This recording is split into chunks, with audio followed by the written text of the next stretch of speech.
Gosto muito do capítulo 4, quando João diz que vê uma porta no céu e ele é convidado a subir ali. E há uma expressão abençoada que diz assim, que ele vê um trono e que esse trono não está vazio. Trono fala de poder, de autoridade, de governo, não é? E o trono estava ocupado, porque Deus está assentado no trono. Na nossa igreja, nós estamos estudando sobre Apocalipse. Já estamos chegando no finalzinho, não é, de Apocalipse. E estudar Apocalipse, queridos, é ver e aprender ou rever que Deus está no controle da história. Queridos, às vezes nós achamos, não é, que as circunstâncias adversas parece que Deus não está no controle, mas estudando Apocalipse, claro, não só Apocalipse, a palavra de Deus, mas Apocalipse mostra isso com muita clareza, que Deus é o Senhor da história, de que nada aconteceu, nada está acontecendo e nada vai acontecer que Ele não esteja absolutamente no controle. Amém? E o primeiro texto que eu queria compartilhar com os irmãos nessa manhã está no livro de Atos, no capítulo 12, verso de número 7. Mas antes de ler o verso 7, eu queria ler o verso 5. Diz assim: Pedro, pois, estava guardado no cárcere, ele havia sido preso, né, por causa do Evangelho. Mas olha o que diz ainda o verso 5. Mas havia oração incessante, aquilo que nós estamos fazendo aqui nessa manhã. Havia oração incessante a Deus por parte da igreja a favor dele. E esse é o primeiro texto, então, que eu separei para nós nessa meditação dessa manhã. E agora eu queria, sim, que você olhasse para o verso 7. Como consequência da igreja que orava por Pedro, que havia sido preso, olha o que vai acontecer no verso 7. Eis, porém, que sobreveio um anjo do Senhor, e uma luz iluminou a prisão, e tocou ele ao lado de Pedro, que estava dormindo. E o texto diz, e o despertou, dizendo, levanta-te depressa. Então, as cadeias caíram-lhe das mãos, ele estava algemado a soldados romanos, né? Disse-lhe o anjo, cinge-te e calça as sandálias. Ele assim o fez. E diz, põe a tua capa e segue-me. Verso 9, então saindo seguia, não sabendo que era real o que se fazia por meio do anjo. Parecia-lhe antes uma visão. Queridos, então, por intercessão, por oração da igreja, o Senhor tirou lá de dentro da cadeia a Pedro, por causa da intercessão da oração da igreja. Poderíamos continuar aqui, mas eu queria levar os irmãos a um outro texto agora. Agora, Atos, capítulo 16. Atos 16, e eu vou lá para o verso 25. É um texto também que fala também de prisão, não é?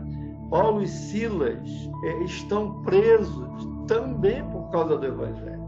E aí a gente fica pensando, mas como é que Paulo, o homem de Deus, o servo de Deus, o homem que escreveu uma porção imensa do Novo Testamento aí, das cartas paulinas, é o teólogo do Novo Testamento.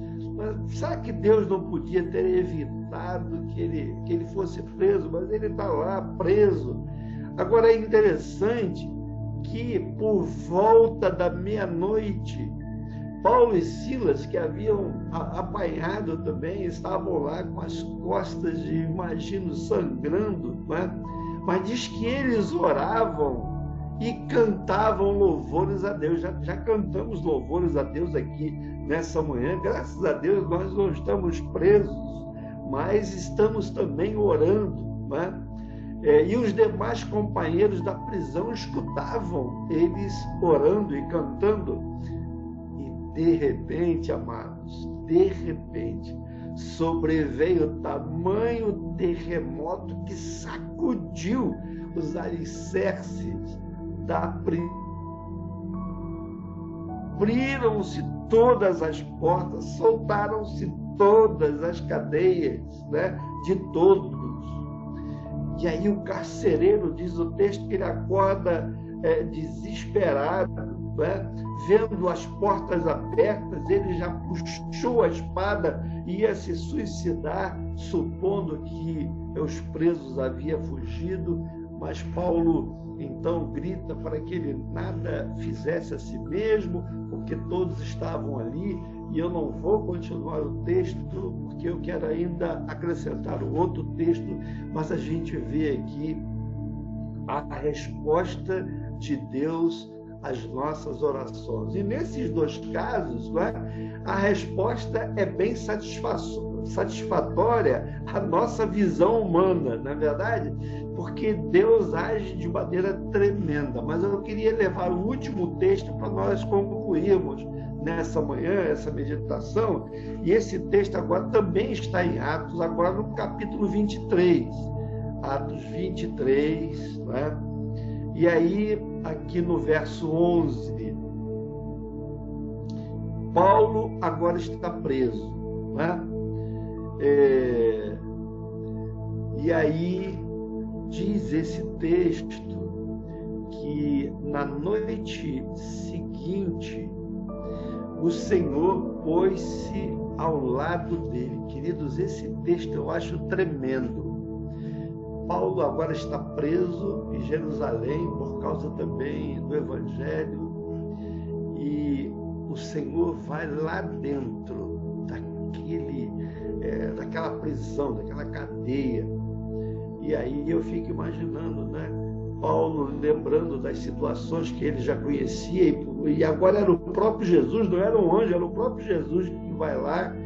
Mas agora, olha o que o Senhor diz para Paulo, que está preso. Olha agora a resposta da oração. Na noite seguinte, o Senhor, pondo-se ao lado dele, disse: coragem. Ele não ia sair dali naquele momento, pois do modo porque deste testemunho a meu respeito aqui em Jerusalém, assim importa que também o faças em Roma. É interessante. Deus está respondendo, o próprio Senhor Jesus está lá, mas ele está dizendo: olha, eu não vim abrir as portas da cadeia, mas eu quero dizer para você: coragem. Coragem. Importa que você dê esse mesmo testemunho que você deu aqui em Jerusalém, em Roma, para onde você vai. E aí aprendemos que as respostas das orações que fazemos a Deus, não é?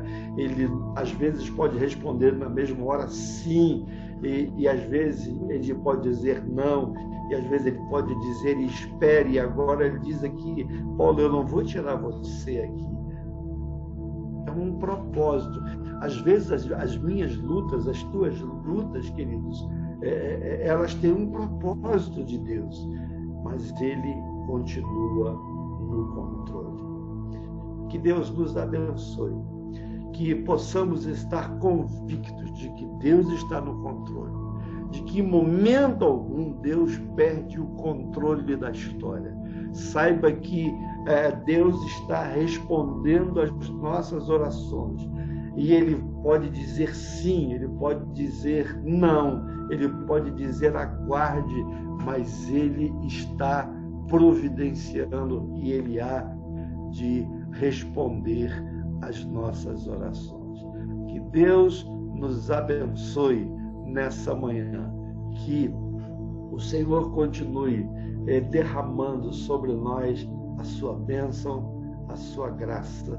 Assim é que nós oramos em nome de Jesus. Amém.